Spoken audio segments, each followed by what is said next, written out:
Excellence, Monsieur le Président de la République, bonjour et merci de nous recevoir pour cet entretien dans le cadre de la commémoration de l'accession du Togo à la souveraineté internationale. Voici 63 ans et j'ai le plaisir de co-diriger cet entretien avec vous, Charlotte Médéoué-Guézéré. Bonjour Monsieur le Président, merci de ce grand honneur que vous faites à la presse togolaise en cette date symbolique du 27 avril. C'est moi qui vous remercie.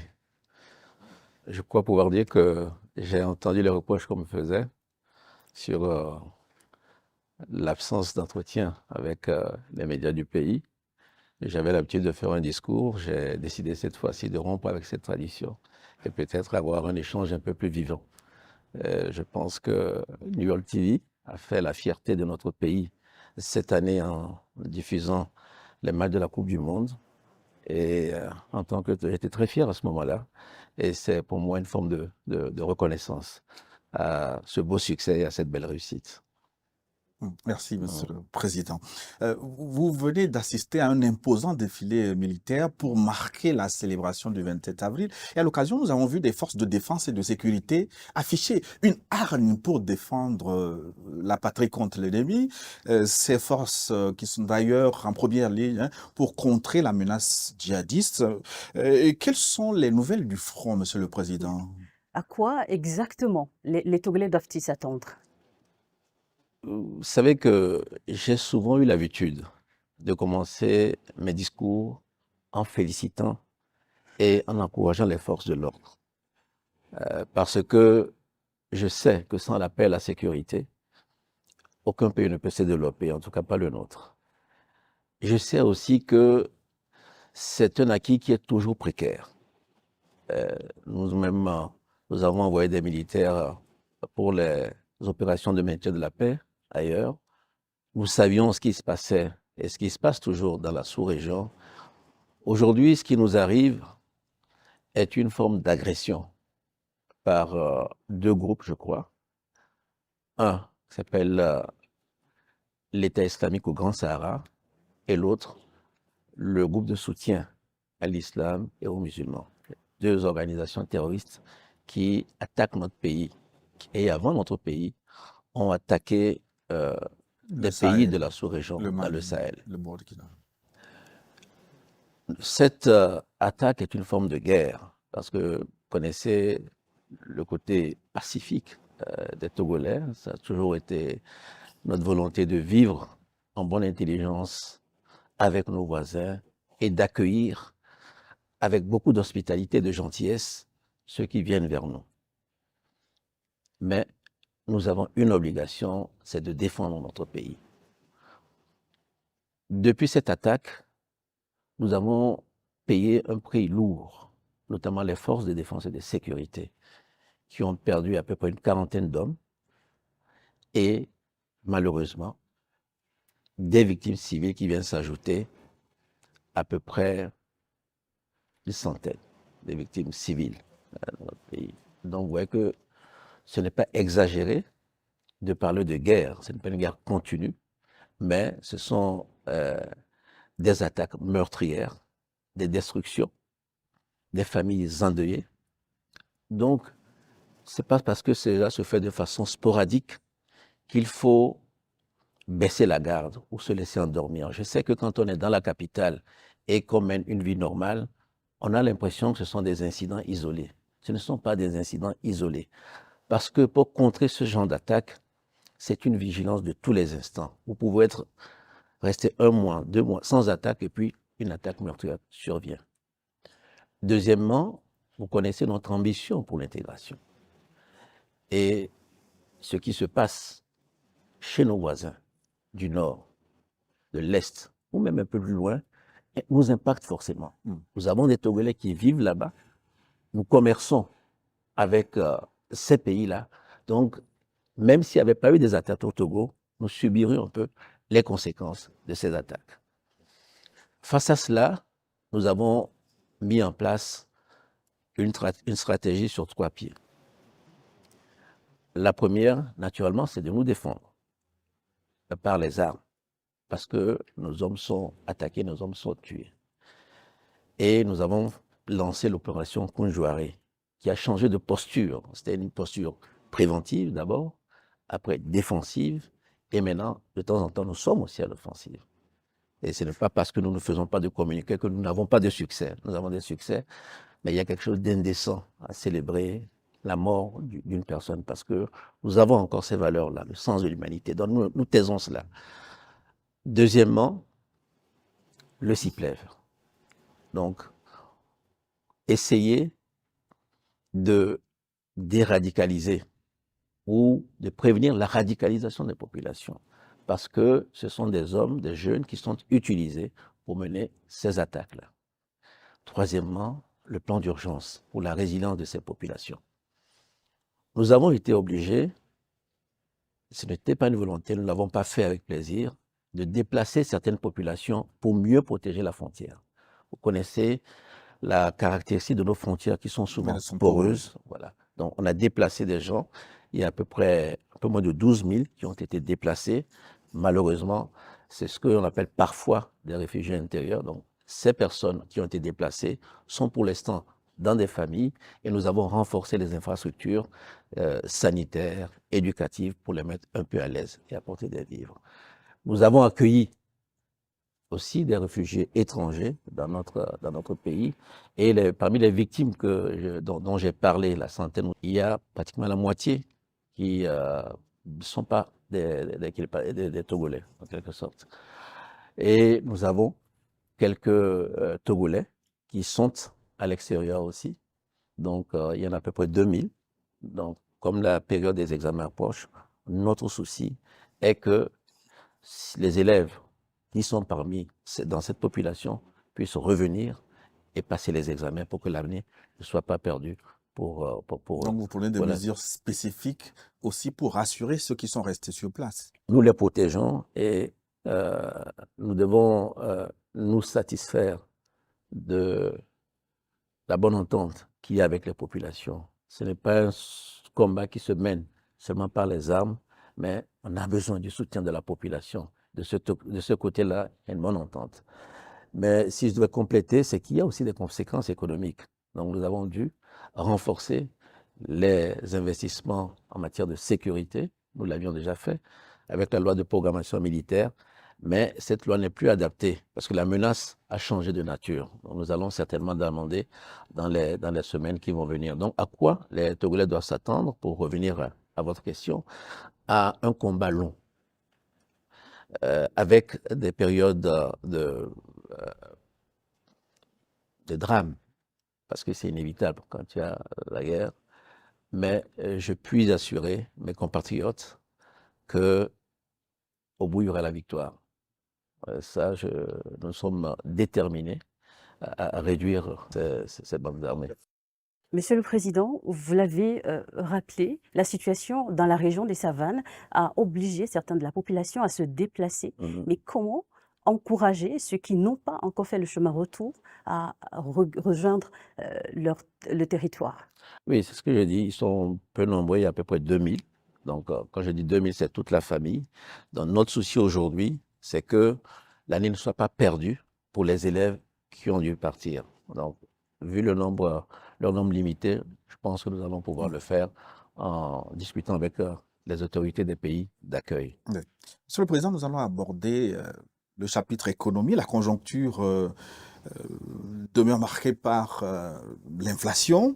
La tendance des prix des denrées de première nécessité est toujours à la hausse sur les marchés. Les Togolais continuent de serrer durement les ceintures. Le gouvernement prend certes des mesures, mais vraiment pas d'amélioration significative. Jusqu'à quand cela durera-t-il, Monsieur le Président? D'abord, je ne vous apprends rien en disant que c'est un phénomène, disons, mondial. Après la crise de la Covid-19, il y a eu une succession de crises et ce qui a entraîné cette augmentation des prix. Deuxièmement, c'est essentiellement une inflation importée aux 2/3, même s'il y a quand même 33% qui touche les produits que nous avons ici localement. Généralement, quand il y a un choc comme ça, parce que c'en est un, c'est-à-dire qu'un événement qui n'était pas anticipé, mais qui survient, ce que nous faisons, les États font, c'est de recourir aux subventions. C'est ce que nous avons fait avec les augmentations avec de salaires et avec des subventions aussi sur les produits pétroliers, les produits gaziers. Ça nous a coûté extrêmement cher. Donc, je crois que nous avons dû dépenser la centaine de milliards. Mais vous voyez que ce n'est pas soutenable. Ce n'est pas un effort qui peut être renouvelé chaque année. La deuxième chose qu'il faut faire, c'est de produire autant que faire se peut ce qu'on consomme pour être moins dépendant de l'extérieur, notamment en matière de produits alimentaires. Et c'est pour cela que vous avez vu que nous avons relancé, amplifié notre intérêt pour la question agricole. Oui. Voilà. Donc, ce que je peux dire aux Togolais, une bonne partie du phénomène trouve sa solution ici sur le sol togolais. Je pense que nous créons les conditions pour que l'agriculture ne soit plus ce métier pénible, un peu parfois méprisé. C'est-à-dire, on dit c'est comme si ce sont ceux qui sont à la campagne qui doivent se donner à la terre, à une agriculture de subsistance. Mais que l'agriculteur change de statut social, devienne un entrepreneur. Donc, rendre d'abord le métier attractif. Je dis souvent à mes collaborateurs que nous n'avons jamais. Quand on dit que quelqu'un est riche au Togo, c'est rarement pour des questions agricoles. Alors, demain, si on dit qu'il y en a un Togolais agriculteur qui est multimillionnaire ou milliardaire, parce que ça peut arriver, ce serait un exemple pour la jeunesse. Voilà un peu ce que je peux dire sur cette question-là. Vraiment, profitons de cette crise. Une crise, elle est toujours douloureuse, mais c'est aussi des opportunités. Et celle d'aujourd'hui, à mon sens, cette opportunité est plutôt agricole. On va revenir tout à l'heure sur la question de l'agriculture. Et parmi ces mesures d'atténuation de la vie chère, Monsieur le Président, certaines ne sont pas suivies d'effet. Par exemple, les 3 milliards de transferts monétaires directs pour l'achat des fournitures scolaires ou encore les 2,5 milliards de subventions pour l'acquisition de manuels d'écriture et de lecture. Voilà 2 mesures annoncées, mais apparemment non suivies d'effet. Oui, mais que s'est-il passé exactement, Monsieur le Président? Merci. Bon, d'abord, relativisons. Je vous ai dit qu'on a dépassé la centaine de milliards pour les mesures que nous avons prises. C'est le coût, un peu plus de là. Donc, 5 milliards, on parle de 5%. Je plaide coupable pour les 3 milliards, mais je vais m'expliquer. Ce qui s'est passé pour les 3 milliards, souvent quand vous prenez des mesures comme ça, elles sont indifférenciées, elles touchent tout le monde. Mais est-ce que tout le monde avait besoin de ces 3 milliards-là? En l'occurrence, c'était pour acheter des fournitures scolaires, notamment des cahiers. Et il y a eu un débat au sein du gouvernement, à qui donner, à qui ne pas donner. Puisque où on donne à tout le monde, où on donne. Donc nous sommes restés perdus dans cette espèce de débat. C'est pour ça que je dis que je plaide coupable. Mais j'ai vérifié avec le ministre des Finances, les fonds sont là. Et ils trouveront forcément un usage, si ce n'est pas maintenant, un peu plus tard. Donc la promesse, elle n'est pas encore réalisée, mais je peux vous assurer qu'elle n'est pas oubliée. Et cela m'amène à évoquer une autre question. C'est que vous prenez par exemple les subventions de produits pétroliers. Comment faire pour que les subventions aillent à ceux qui en ont réellement besoin? C'est un vrai débat. Parce que quand elles touchent tout le monde, quand tout le monde en profite, ça devient lourd. Et ceux qui en ont réellement besoin trouvent toujours que c'est insuffisant par rapport à leurs besoins. Et ceux qui n'en ont pas besoin n'ont pas l'impression que le gouvernement a fait quelque chose pour eux. Donc, nous sommes en train de réfléchir à cette solution. Pour les 2,5 milliards, c'est en cours de réalisation. Malheureusement, c'est les finances publiques, il a fallu lancer un appel d'offres, recruter 4 cabinets. Et donc, ces manuels scolaires ont commencé à être distribués dans certaines régions. Nous commençons par les régions les plus défavorisées, donc par la région des Savanes. Et donc, je peux vous assurer que ces manuels-là seront distribués. Il faut tirer la leçon pour que les prochaines fois, les élèves puissent avoir ces manuels un peu plus tôt. Un peu plus tôt, voilà. Monsieur le Président, nous allons revenir sur la question de l'agriculture. Vous l'avez annoncé en début d'année dans votre adresse à la Nation et Et là, vous avez tenu parole en Donc, organisant comme ça, que la c'est pas les première questions. édition du Forum national des producteurs du Togo. Les FOPAT qui viennent de s'achever avec l'étape de la région de la COSA.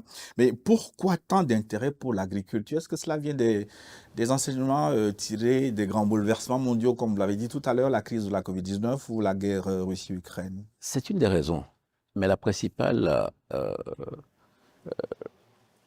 ce qui nous a vraiment décidé à le faire, c'est que nous nous sommes rendus compte que nos compatriotes ne ne tiraient pas suffisamment profit de notre agriculture. Et pourtant, nous avons beaucoup investi. Les partenaires nous ont soutenus dans ce domaine-là. Et quand nous avons décidé, vous savez, nous avons ce qu'on appelle la feuille de route, axe 1, l'axe 2, c'était la création d'emplois. Et cette création d'emplois est basée sur la transformation de nos produits. Tu vois, on appelait ça les forces de l'économie, les mines, en quelques-unes, et l'agriculture. Mais quand les investisseurs frappaient à la porte et que nous avons commencé à regarder, nous avons une production certes abondante, mais pour faire une industrie, il faut un flux continu. Vous ne pouvez pas dire j'installe une usine de transformation de tomates, elle va tourner au moment des récoltes et puis après elle va s'arrêter. Ce n'est pas possible. Donc, où sont les produits qui vont être envoyés des zones rurales vers la ville où nous allons créer des emplois? Donc, c'est comme ça que nous sommes dit, pour augmenter de façon significative cette production agricole, il fallait prendre certaines mesures. Mais il ne faut pas que c'était surtout, c'est une approche, c'est une méthode. C'est de dire que bon, ce ne sont pas les partenaires financiers qui doivent décider de notre politique agricole ou de nos filières. Ce n'est pas le gouvernement seul dans son coin, mais c'est avec le producteur. Le producteur doit être au centre. Parce que nous avons tenté des expériences avec les agriculteurs. Vous savez, il y a eu quelques expériences assez douloureuses qui ont pris des produits, les paysans étaient livrés à eux-mêmes. Donc, nous essayons de corriger tous ces défauts-là en mettant parce que nous avons besoin du producteur. Nous avons le grand projet de l'agropole de Kara, où nous invitons des investisseurs privés aussi. Donc, vous avez vu que certains ont annoncé déjà des investissements dans cette zone-là. Donc, essentiellement, c'est pour que nous ayons une chaîne de valeur beaucoup plus longue. C'est que non pas exporter nos produits comme le soja, mais les transformer pour que les emplois restent dans notre pays. Mais deuxièmement, c'est vraiment ce que j'ai appelé un peu avec un peu la souveraineté alimentaire, pour montrer que nous devons produire ce que nous consommons dans notre pays. Ce que nous aimons, nous devons l'avoir à disposition dans notre pays. Mais pour cela, il faut que les agriculteurs aient des revenus, amélioration de leur niveau de vie, de leurs conditions de vie, et qu'ils deviennent aussi des consommateurs. Voilà. Qu'il n'y ait pas toujours ce mouvement que nous voyons d'exode rural, les gens quittent la campagne vers pour la ville. Voilà. Donc c'est plutôt les raisons qui ont entraîné ce regain d'intérêt pour l'agriculture.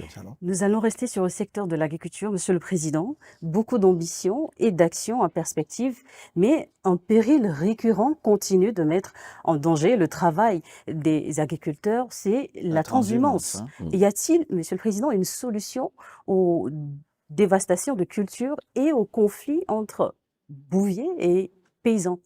Il y a une solution, mais c'est une solution qui doit être régionale, parce que la transhumance, naturellement, elle est organisée dans le cadre de la CEDEAO. C'est la CEDEAO qui, constatant les problèmes de dérèglement, de changement climatique, les sécheresses, on sait très bien que les éleveurs, en saison sèche, ont besoin de venir vers le sud pour leur pâturage. Donc, on définit des couloirs. C'est un phénomène qu'on retrouve dans tous les pays côtiers. Oui. Mais ces derniers temps, vous avez vu qu'il y a beaucoup d'affrontements entre les éleveurs et les producteurs. Oui. C'est un phénomène qu'on rencontre dans beaucoup de pays. Donc la solution transitoire que nous trouvons, c'est de faire ce qu'on appelle on a parlé de ZAP, des parcs en quelque sorte. Des parcs parce que pourquoi les gens font la transhumance? Pour trois raisons essentiellement. Un, le pâturage. Deuxièmement, l'eau. Et troisièmement, les problèmes de maladie du bétail. C'est-à-dire que quand un bétail s'installe sur une zone, après, les animaux contaminent cette zone-là. Donc, il faut des vétérinaires pour les soigner, etc. Donc, dans ces parcs-là qui sont grands, c'est l'expérience que nous voulons tenter dans notre pays. Les transhumants, quand ils viendront, seront conduits dans ces grands parcs et ils auront le pâturage. Donc, ça aussi, ça va offrir de la main-d'œuvre à certains de nos concitoyens. On fera des retenues d'eau pour que le bétail puisse s'abreuver. Si nous arrivons à faire cela, je pense que ce problème de transhumance va être réduit. Parce qu'aujourd'hui, la transhumance, malheureusement, entraîne des affrontements, parfois source de criminalité. Et donc, nous ne pouvons pas... Et ça, vraiment, ça perturbe la quiétude des populations, sans parler des destructions de récoltes. Alors, au-delà de ces questions techniques, ça fait 63 ans que nous accédons à la souveraineté internationale. Quel est le cap que vous fixez? Où allons-nous, Monsieur le Président? Donc, c'est ma conception du pouvoir n'est pas un guide qui fixe un cap. C'est plutôt une aventure collective. Et c'est pour ça que, vous vous souvenez, nous avons fait le PND en 2018. Programme national de développement. Voilà. Et après, on parlait de feuille de route. On se demande c'est quoi PND, pourquoi la feuille, voilà. C'est parce que quand nous avons fait le PND, d'abord, l'avons élaboré, pendant la campagne, les messages que nous avons reçus n'étaient pas tout à fait alignés à ce qui était dans le PND. Donc, c'est l'ajustement du PND qui a donné la feuille de route. Et comme nous sommes un peu tenus par le calendrier politique, nous avons mis ça dans la période 2025. Qu'est-ce que nous avons entendu dans nos populations? Il y a certains besoins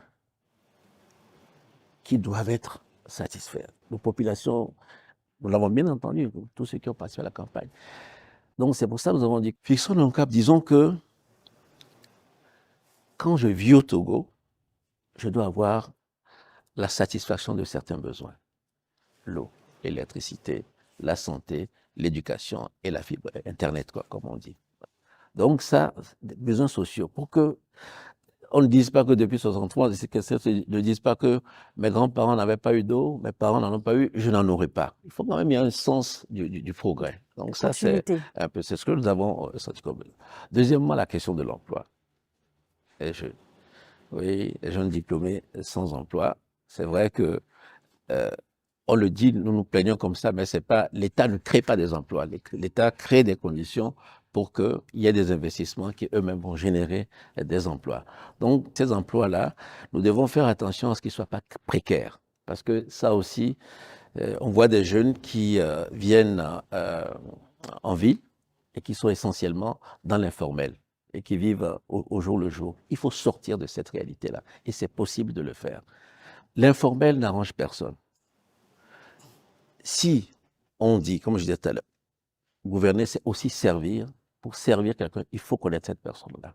C'est pour ça que nous lançons le grand projet, que nous allons offrir une identité à chaque personne. C'est quand on voit Kodjo, on sait que Kodjo est marié ou célibataire, orphelin ou pas, élève ou pas. Voilà les revenus à peu près qu'il a et voilà à quoi il a droit en termes d'efforts de solidarité, assurance maladie, allocation. Pourquoi je parlais tout à l'heure de cette façon un peu large de distribuer les subventions qui pèsent sur le budget de l'État, mais qui celui qui a vraiment besoin de ces subventions n'est pas satisfait parce qu'il n'a pas suffisamment, et celui qui n'en a pas besoin se dit, bon, on me donne, je prends, mais je n'en ai pas forcément besoin. Donc, c'est ce que nous voulons faire en créant le registre social, en connaissant mieux notre population.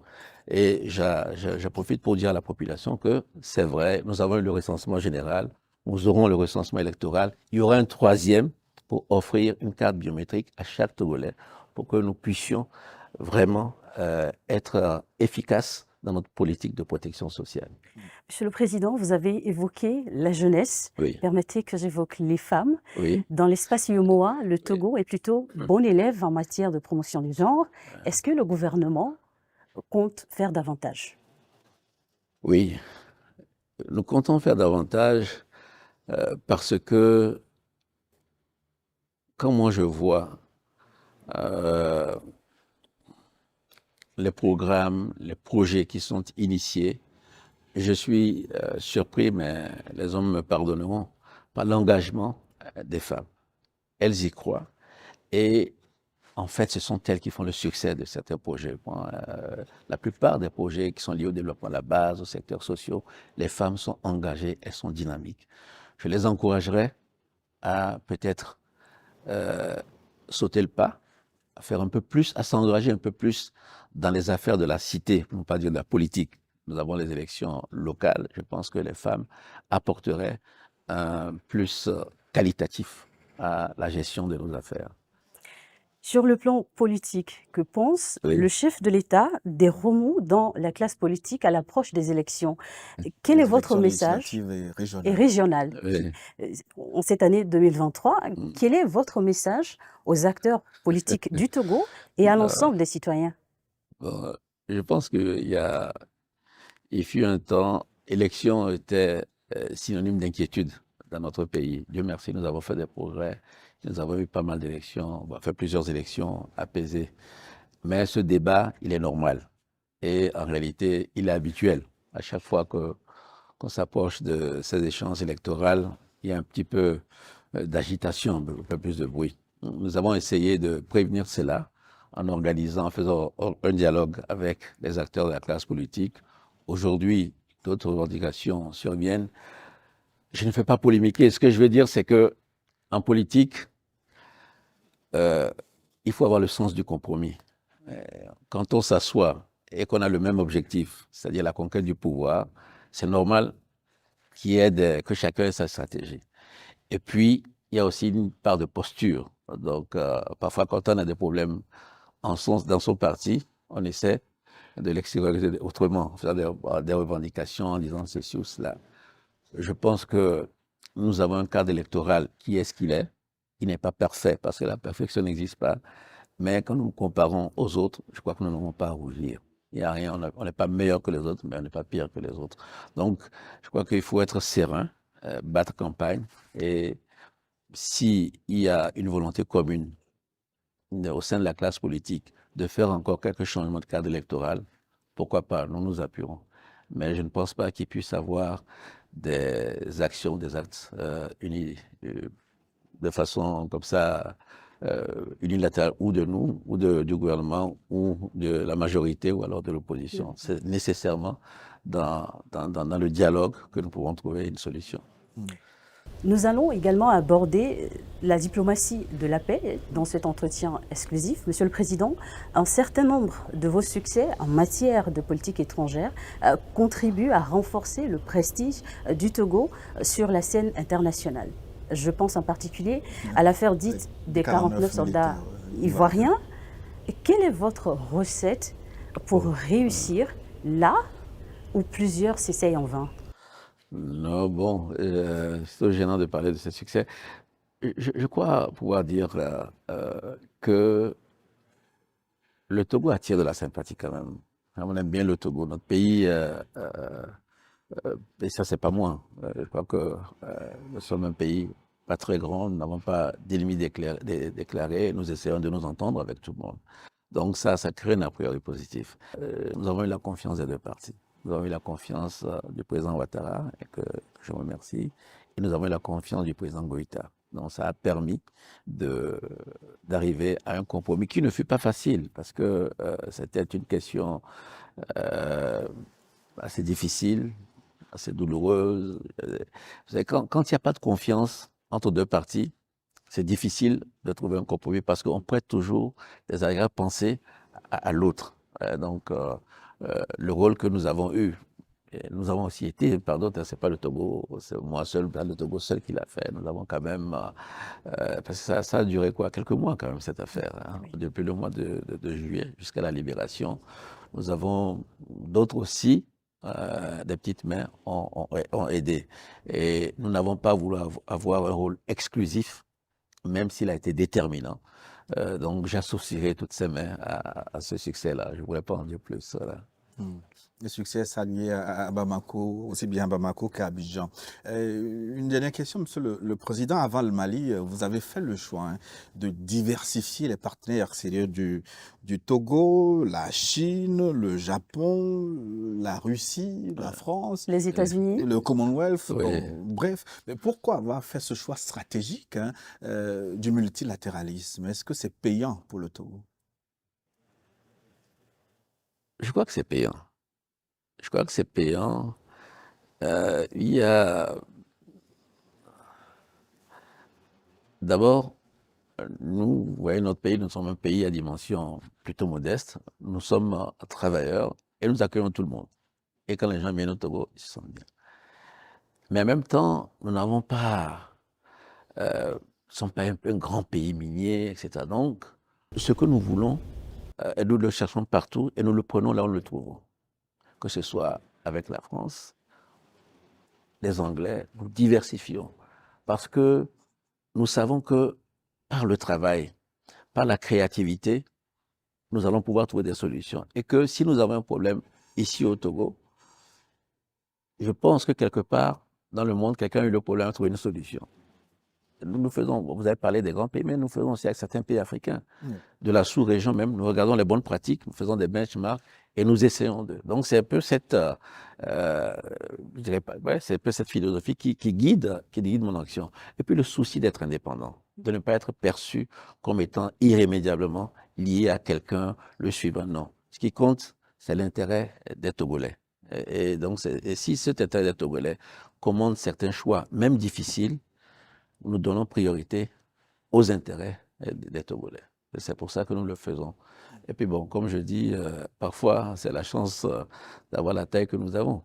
Hein. Quand on est un pays avec des ressources stratégiques, on est convoité par des puissances, mais... Les oiseaux les plus gros ne sont pas les plus beaux. Absolument. Donc c'est un petit peu cela. Et nous allons continuer, je pense. Hein. Excellence, Monsieur le Président de la République, nous arrivons au terme de cet entretien. Merci. Merci de votre beaucoup. aimable disponibilité. Merci aussi à vous pour ce premier entretien et je renouvelle une fois mes félicitations à New World TV et à toute son équipe. Et puis, je voudrais souhaiter une très bonne fête de l'indépendance à tous nos compatriotes. Vous savez, pour moi, l'indépendance, c'est une fierté. La fierté d'être Togolais. Bon, l'entretien se termine sur des propos plutôt de jeu pour nous. C'est de reconnaissance pour ceux qui ont pu se battre pour que nous ayons cette indépendance-là. Mais c'est aussi un moment, c'est pour ça que sur certaines questions, il y a eu des manquements, je l'ai reconnu. C'est aussi un moment où faire le bilan et essayer de se dire qu'on va aller dans le sens du progrès, on va améliorer les choses. Parce que la vie n'est pas facile, les gens se serrent des ceintures, mais c'est par le fort, le travail que nous allons pouvoir nous en sortir. Et puis, toujours une pensée pour ceux qui sont en difficulté, soit par la maladie, le deuil, une pensée pour eux, une prière pour eux, et nous confier tous à Dieu le Tout-Puissant. Merci beaucoup. Bonne fête. Merci, bonne fête à vous de la aussi. République. Merci, Monsieur le Président.